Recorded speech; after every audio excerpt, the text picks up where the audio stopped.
নমস্কার, মুকুল ঘোষ বলছি জীবন পাতা ইউটিউব চ্যানেল থেকে।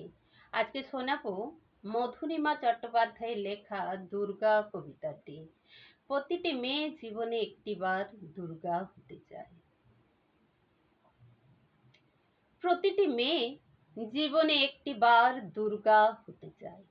না, মেকআপে ত্রিনয়ন এঁকে, পাটে চুল লাগিয়ে, সিঁদুর লেপে নথ তুলিয়ে না। সে দুর্গা হতে চায় তার অন্তর্মথিত ব্যথাকে আকণ্ঠ পান করে। একটিবার সমস্ত জড়তা, সমস্ত কুণ্ঠা, লজ্জা, ভয়, অপমানের উপর তার বাঁ পাটি সদর্পে রেখে। ওই পায়ের তলেই অন্ধকার পরাজিত হয়েছিল সেই প্রাক ঐতিহাসিক যুগে, তাই না? মন্দিরে বসে যখন চণ্ডীপাঠ শুনি, তখন মায়ের মুখের জায়গায় সারি সারি অন্য মুখ ভেসে ওঠে।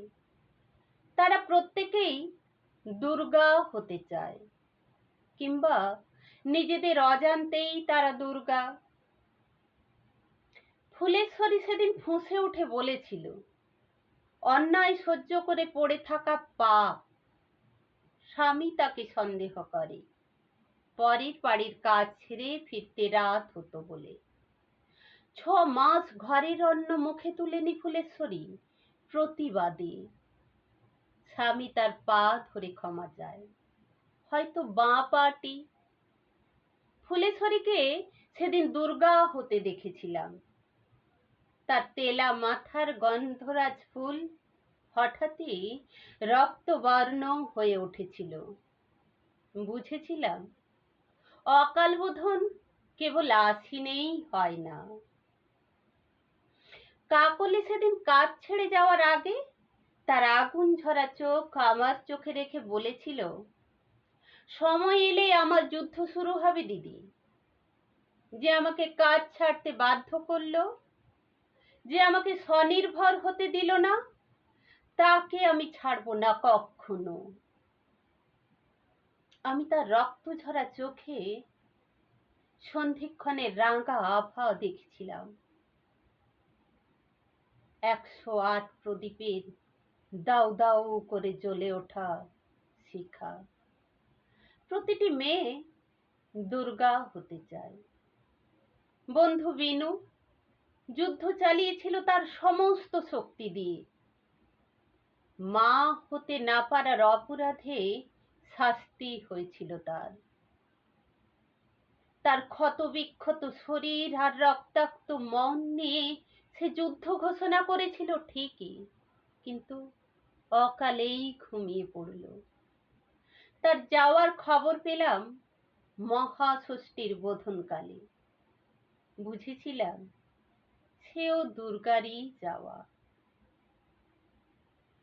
যে মেয়ে তার অনেক দিনের সংসারটি ছেড়ে বের হলো কোনো এক বসন্তের দিনে নিস্তব্ধে, নীরবে, চৌকাঠ পেরোতে গিয়ে শুনতে পেলে তার ফেলে রাখা ঘর জুড়ে এক চাপা স্তব উচ্চারিত হচ্ছে, যেন আগ্নেয়গিরি জেগে উঠছে ধীরে ধীরে।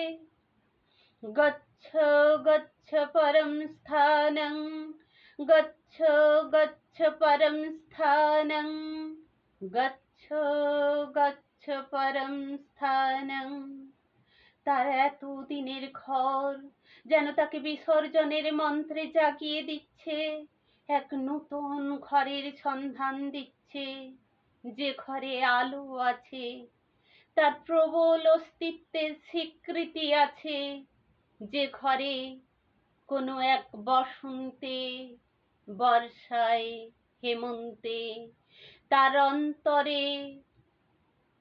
অন্তরে আগমনের বার্তায়, অকাল বোধনের মন্ত্রে সে জেগে উঠবে নতুন নাম নিয়ে, 10 বাহু সমন্বিতা হয়ে। প্রতিটি মেয়ে জীবনে একটিবার দুর্গা হতে চায়। প্রতিটি মেয়ে কখনো কোনো সন্ধিক্ষণে দুর্গা হয়ে ওঠে। প্রতিটি মেয়ে তার অন্তরে মথিত ব্যথাকে আকণ্ঠ পান করে দুর্গা হয়ে ওঠে। প্রতিটি মেয়ে জীবনে একটিবার দুর্গা হতে চায়। প্রত্যেকে ভালো থাকুন, সুখে থাকুন, শুনতে থাকুন, দেখতে থাকুন জীবন পাতা ইউটিউব চ্যানেল। ভালো লাগলে বেশি বেশি করে শেয়ার করবেন। চ্যানেলে যারা নতুন সাবস্ক্রাইব করতে ভুলবেন না। পাশে থাকার জন্য কমেন্ট করবেন, ছোট্ট একটি লাইক করবেন। সময় দেওয়ার জন্য সবাইকে অনেক অনেক ধন্যবাদ, শুভেচ্ছা।